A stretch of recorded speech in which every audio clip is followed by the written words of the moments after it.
kita naksir sama seorang cewek cantik banget. Dan saking cantiknya sampai kita cuma bisa bermimpi. Wah, saking cantiknya kayaknya nggak mungkin banget buat kita. Tiba-tiba ayahnya bilang, "Dek, kamu senang sama anak saya?" "Yang mana, Pak?" Masih nanya yang mana. Takutnya yang tadi kebalik. Ini yang lagi kuliah yang namanya si Fulanah misalnya. Sebutlah namanya Nisa apa gitu ya. Terus dia bilang, "Boleh, Bapak setuju kamu nikah sama anak saya, tapi ditunda dulu sampai kamu lulus kuliah." Kita seneng gak tuh? Sampai lulus kuliah, nggak apa-apa. Masa kita mau bilang, nggak mau Pak, kalau lulus kuliah mending nggak usah deh, saya mau yang sekarang. Pasti nggak gitu kan? Karena kita tahu ini cantik banget, keren banget, soleha banget, idola banyak cowok-cowok di kampus, dikasih buat kita. Syaratnya cuma satu, tunggu lulus kuliah 4 tahun lagi. Pasti kita akan sabar banget menanti tuh. Nggak mungkin kita bilang, "Pak, Bapak kalau nawar yang serius dong, 4 tahun mah lama tuh Pak." Yang kedua, tips supaya doa kita powerful. Kalau doa sama Allah itu yang romantis.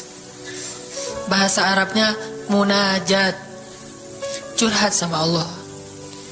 Dan doa itu ibadah, bukan sekedar permintaan, bukan cuma request, tapi ibadah. Jadi kalau orang rajin doa sama Allah itu akrab sama Allah. Dan kalau akrab jadi romantis sama Allah, enak gitu, hubungannya dengan Allah tuh adem banget, nyaman banget. Pas dia berdoa, Ilahi, gini ngomong kayak Nabi Zakaria yang tadi di surat Maryam pas sholat rakaat kedua. Apa kata Zakaria? Ini bentuk curhatnya Zakaria. Qala rabbi inni wahana al-'azmu minni washta'ala ar-ra'su shayba wa lam akun bidu'aika rabbi syaqiyya. Nabi Zakaria doa romantis, suaranya pelan. Wadhkur fil dzikru rahmati rabbika 'abdahu Zakaria idz nada rabbahu nidaan khafiyya. Zakaria tuh kalau doa tuh lirih banget suaranya, lembut banget. Jadi duduk sendiri, Ilahi ya Allah, bersenandung seperti Nabi Daud. Romantis sama Allah, bukan ya Allah, itu mah doa khusus untuk perang, itu mah doain Palestina, doain Suriah itu harus tegas. Kayak Nabi kalau berdoa itu dengan menelunjuk. Kadang Nabi mengangkat tangan, kadang Nabi mengangkat kedua tangan sampai tinggi, kadang Nabi nggak mengangkat tangan, kadang Nabi memakai telunjuk. Semuanya itu sunnah. Jangan kita saling debat masalah, oh nggak boleh angkat tangan. Kadang Nabi mengangkat tangan, kadang Nabi tidak mengangkat tangan, kadang Nabi malah menunjuk gini. Kalau urusannya bab perang, biasanya gini. Ya Allah, bukan nyuruh Allah ya. Beda kesannya nelunjuk Arab dengan nelunjuk Indonesia. Kalau Arab, ngapain lo nunjuk gue? Kan gitu ya. Kalau Allah mah nggak kayak gitu. Allah pakai bahasa Arab, jadi pakai filsafat Arab. Nelunjuk itu maknanya sangat berharap dan tegas gitu. Jadi kita doa pelan. Ya Ilahi, inni wahana al-'azmu minni washta'ala ar-ra'su shayba wa lam akun bidu'aika rabbi syaqiyya. Ya Allah, tulang saya udah lemah, rambut saya sudah beruban semuanya, tidak ada satu helai pun yang hitam. Tapi saya belum pernah berputus asa dari berdoa kepadamu ya Allah. Ini namanya curhat. Wa inni khiftul mawaliya min warai. Ya Allah, saya takut banget kalau saya meninggal tidak ada yang meneruskan dakwah saya, sedangkan Bani Israel itu mudah tergelincir. Fahabli min ladunka waliya. Ya Allah, beri saya seorang anak, walaupun istri saya sudah mandul, tapi saya terus berharap kepadamu ya Allah. Ya Allah, please gitu. Waj'alhu rabbi radiyya. Ya Allah, jadikan anak itu yang sangat engkau ridhoi. Minta Nabi Zakaria ke Allah. Tiba-tiba dapat kejutan. Ya Zakaria, inna nubashiruka bi ghulam. Wahai Zakaria, bergembiralah, kamu akan punya seorang anak laki-laki. Itu hasil curhat ke Allah. Langsung Allah kasih nama, Ismuhu Yahya lam naj'al lahu min qablu samiyya. Namanya Yahya, kata Allah. Jangan cari lagi di Google. Udah ada namanya tuh, nggak perlu lagi nyari, dia googling gitu nama yang bagus apa gitu kan ya. Lagi serius-serius. Ismuhu Yahya, itu sebaik-baik nama. Namanya datang dari langit. Ismuhu Yahya lam naj'al lahu min qablu samia. Belum pernah ada anak sesoleh dia di muka bumi. Wah, ini first nih, anak paling soleh. Terus kata Allah, wahananan, anaknya lemah lembut, wazakatan, anaknya suci, wataqiya, anaknya bertakwa, namanya Hanan At-Taqi. Itu mah doa ya, bukan GR. Karena saya juga belum bertakwa. Hanya Allah yang tahu siapa yang paling bertakwa. Terus apalagi sifatnya? Wa barram biwalidayhi, anaknya sangat berbakti kepada orang tua. Allah kasih spesifikasi anak yang Allah pengen ngasih ke Zakaria. Itu luar biasa sifat-sifatnya. Wa barran biwalidayhi, enggak pernah nyakitin orang tua. Walam yakun jabbaran 'asiya, enggak pernah berlaku kasar, tidak pernah bermaksiat, enggak pernah berdosa tuh Yahya. Wassalam, Allah menjaga dia. Wassalamun alaihi yauma wulida, Allah jaga dia ketika dia lahir. Wa yauma yamutu, ketika dia wafat. Wa yauma yub'atsu hayya, ketika dia dibangkitkan. Wah, ini dijamin dunia akhirat sama Allah. Hasil munajat. Allah kasih kejutan yang paling istimewa. Makanya bermunajatlah kepada Allah. Ya Allah, titikan air mata, ngomong sama Allah masalahnya apa. Ya Allah, saya pengen nikah banget. Bukan apa-apa ya Allah, saya pengen punya keturunan yang soleh-solehah. Saya pengen sholat berjamaah waktu tahajud. Saya pengen diimami oleh seorang imam yang baik bacaannya, yang soleh. Saya pengen mendidik anak saya berdua dengan pasangan saya. Saya pengen yang baik-baik, sebutin. Pengennya kita, hajat kita itu apa. Cuman ya Allah, saya kurang modal. Ngomong Allah kayak gitu. Gak apa-apa pakai gaya-gaya kita sendiri, gaya Sunda, gaya apa, bebas lah. Ya Allah, kurang modal banget, gimana nih ya Allah, tapi kan engkau maha kaya ya Allah, bilang gitu. Dan Allah akan mengatakan, lihat hambaku memujiku. Kan kayak kita bilang alhamdulillahi rabbil alamin, Allah bilang hambaku memujiku. Ar-Rahmanir Rahim, hambaku mengagungkanku. Maliki yaumiddin, hambaku gimana sih hadisnya tuh, kan gitu kan ya. Allah merespon setiap ucapan hambanya. Jadi kita bilang, tapi kan engkau maha kaya ya Allah. Oh iya benar, cuman saya belum juga nemu siapa calonnya ya Allah. Tapi kan engkau maha tahu ya Allah. Oh iya, nanti Allah tiba-tiba dalam mimpi disebutin gitu. Wah, jelas spesifikasinya, wajahnya kayak gini, senyum-senyum ke kita di dalam mimpi gitu ya. Terus kasih kartu nama, pas kita bangun ternyata kartu namanya ada di tangan kita. Cie, kayak di film. Bisa gitu. Tiba-tiba ke save di HP kita ada nama yang saya perasaan nggak pernah nge-save nomor ini deh. Malaikat yang nge-save. Itu semuanya mukjizat dari Allah. Nggak usah khawatir. Allah punya cara. Tadi mah walaupun herai, tapi sebetulnya pesannya adalah Allah itu punya banyak cara untuk menolong hambanya. Tidak usah kita atur gimana caranya. Bukan kita yang mengatur caranya, kita hanya bermohon kepada Allah. Allah yang punya sekian banyak cara. Allah bisa pakai cara ilmiah, bisa cara yang tidak ilmiah, bisa cara yang berlawanan dengan ilmiah. Ilmiah itu kan ciptaan Allah. Jadi jangan mengukur dengan logika kita, tapi mengikhtiar dengan logika kita harus. Kalau ikhtiar harus ilmiah, tapi kalau iman gak perlu ilmiah. Sakit, ikhtiarnya ke dokter, tapi yakinnya gak boleh yakin sama dokter. Ikhtiarnya seilmiah mungkin, tapi imannya gak boleh ilmiah, rabbaniyah. Allah berkuasa dengan ilmiah, tanpa ilmiah bertentangan dengan ilmiah. Allah bisa menciptakan seseorang dari ayah dan ibunya, bisa tanpa ayah tapi punya ibu doang seperti Isa. Atau bisa gak punya ayah, gak punya ibu seperti Adam. Allah bisa menciptakan onta dari induknya, bisa keluar dari batu seperti untanya Nabi Soleh. Allah maha kuasa, makhluk tidak kuasa. Minta sama Allah dengan harapan-harapan yang indah, munajat. Ini sekarang coba kita dengar bagaimana munajatnya Nabi ketika pulang dari Taif.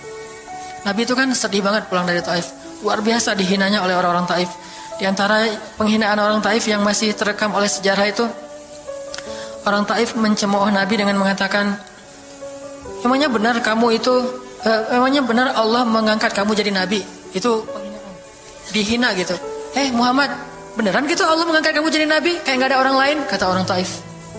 Terus ada lagi yang bilang, Muhammad, kalau kamu itu seorang nabi, saya tidak berani ngomong sama kamu, nanti saya terkutuk. Tapi kalau kamu bukan nabi, pendusta, ngapain juga saya ngomong sama kamu? Jadi mending gak usah ngomong aja daripada ngomong dengan pendusta. Intinya dia gak mau ngomong sama nabi, tapi meracau. Dia bilang, kalau kamu nabi, kalau saya berdebat kamu, saya akan dikutuk.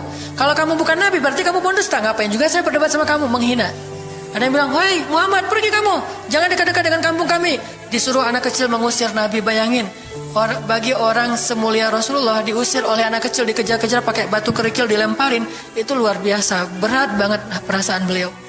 Sama anak kecil, sama perempuan, sama budak-budak. Yang laki-lakinya tuh hanya bersorak di belakang. Perempuannya, bagi orang Arab, dihina oleh perempuan, itu luar biasa penghinaannya.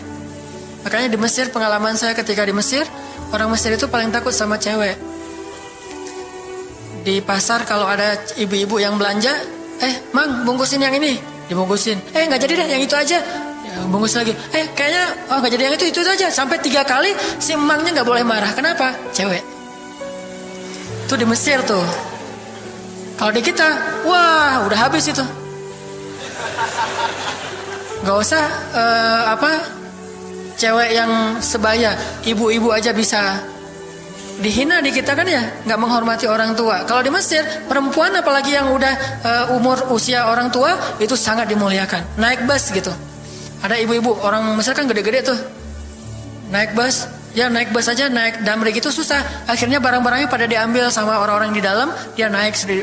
Bismillah, masya Allah, gitu-gitu orang Mesir teh kalau lagi naik damri. Pas sudah di atas, semua orang berdiri mempersilahkan dia pilih tempat duduk yang mana. Itu budaya yang mungkin di Singapura juga, pas saya ke Singapura kayak gitu. Tapi kok di Indonesia agak-agak jarang nih. Sering ada laki-laki muda duduk di halte atau di mana tempat-tempat umum, sementara di sebelahnya ada ibu-ibu yang gendong anaknya, tapi nggak ada tempat duduk. Di mana rasa malu dan rasa penghargaan terhadap perempuan. Makanya kalau sampai seorang ribut dengan perempuan di tempat umum, itu di Mesir aib banget. Jadi kalau kita ramai sama seorang cewek atau seorang ibu-ibu di tempat umum, pasti orang-orang Mesir akan marahin kita, nggak marahin dia, walaupun dia yang salah. Ya aib kata orang Mesir. Aib jangan kayak gitu, aib jangan kayak gitu. Tapi kalau kita berantemnya sesama laki-laki, dia akan bilang sallu ala nabi, salawatlah kepada nabi. Kayak gitu cara mendamaikan pertengkaran di Mesir. Dan menurut survei kecil-kecilan saya, orang Mesir itu paling sering bertengkar di bus kalau lagi bulan puasa, lapar soalnya. Itu sering banget, asal bulan puasa ramai di bus. Wah, orang Mesir kan suaranya kencang ya, kayak singa gitu. Wah, ramai di jam 2 orang. Akhirnya yang lain bilang sallu ala nabi, langsung sallallahu alaihi wasallam. Lagi. Tapi dia sempat salawat dulu. Kalau di kita kan apaan sih? Nggak ada hubungannya juga, nggak nyambung, keles gitu. Kalau di Mesir mereka paham, kalau dibilang nabi langsung mereka menghargai sallallahu alaihi wasallam. Terus marah lagi. Ya amin, sallu ala nabi sallallahu alaihi wasallam. Lagi. Kadang-kadang saking marahnya sallu ala nabinya sambil marah sallallahu alaihi wasallam, saya bilang juga. Jadi sampai ada yang bertengkar 2 orang disikapin dengan bijak. Orang Mesir kalau marah tuh suka bilang keledai. Ya Ahmar, wahai keledai gitu. Terus yang orang bijak ini kayaknya educated dosen gitu kayaknya, dia bilang, "Memangnya ada keledai selain engkau di sini?" Terus dia bilang, "Nggak ada." Ada. Apapun jawabannya salah. Memangnya ada keledai selain kamu di sini? Kalau dia bilang nggak ada, berarti emang kamu sendiri. Kalau dia bilang ada, berarti kamu juga keledai. Cerdas ya, luar biasa nih di Mesir. Saya dapat banyak luar biasa pengalaman. Intinya apa? Perempuan yang mengusir Nabi di Taif, perempuan, anak-anak, budak. Coba gimana perasaan Nabi? Itu benar-benar nelangsa banget, sedih banget. Begitu turun dari Taif, Nabi SAW kemudian istirahat, habis dikejar-kejar dari pagi sampai sore di kebun kurma. Nabi lagi istirahat, terus Nabi berdoa. Nih doanya saya bacain ya. Wahai Robku,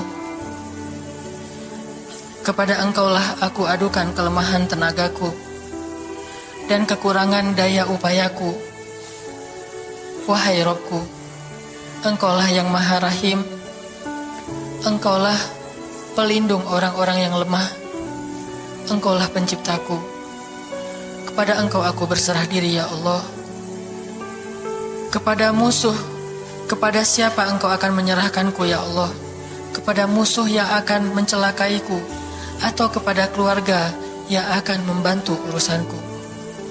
Tapi apapun itu, tidak ada keberatan bagiku asal engkau tidak marah kepadaku. Mau diserahin ke musuh, gak apa-apa ya Allah. Mau diserahin kepada keluarga juga gak apa-apa. Yang penting kau gak marah ya Allah. Ini bahasa Nabi. Terus Nabi bilang, sedangkan kasih sayangmu maha luas bagiku, aku berlindung dengan cahaya wajahmu yang mulia, yang menyinari langit dan menerangi segala yang gelap. Dan atasnya lah teratur segala urusan dunia dan akhirat. Dari engkau menimpakan atas diriku kemarahanmu. Aku berlindung dari kemarahanmu ya Allah, dari juga azab-azabmu. Kepada engkaulah aku adukan perihalku, sehingga engkau ridho. Tiada daya dan upaya melainkan dengan kekuasaanmu ya Allah. Tapi ini kalau kita baca dengan versi Arabnya lebih romantis lagi. Versi terjemah memang agak kaku. Kalau kita tahu bahasa Arabnya, ya Allah, tidak masalah aku diperlakukan kayak gini. Tidak masalah aku diusir, aku dihina, aku disakiti, aku dilempari, aku dikejar-kejar. Yang penting engkau tidak marah kepadaku. Coba, gimana Nabi itu cinta sama Allah. Mendengar doa Nabi yang romantis banget sambil menitikan air mata. Tubuhnya banyak bekas luka lemparan batu. Bajunya itu kotor. Malaikat itu sampai gak tega. Sampai Jibril turun. Wahai Muhammad, kata Jibril. Ya Rasulullah, wahai kekasih Allah, kata Jibril. Allah maha mengetahui apa yang telah terjadi pada dirimu terhadap orang-orang ini. Allah telah memerintahkan malaikat gunung untuk mentaati perintahmu ya Rasulullah, kata malaikat. Jadi kayak ada seorang anak yang nangis sedih, tiba-tiba datang ayahnya ngelus-ngelus gitu, menenangkan dia. Ya Rasulullah, Allah udah memerintahkan malaikat gunung kok, jadi menghibur gitu. Jangan sedih ya Rasul, jangan sedih, gak apa-apa. Itu malaikat gunung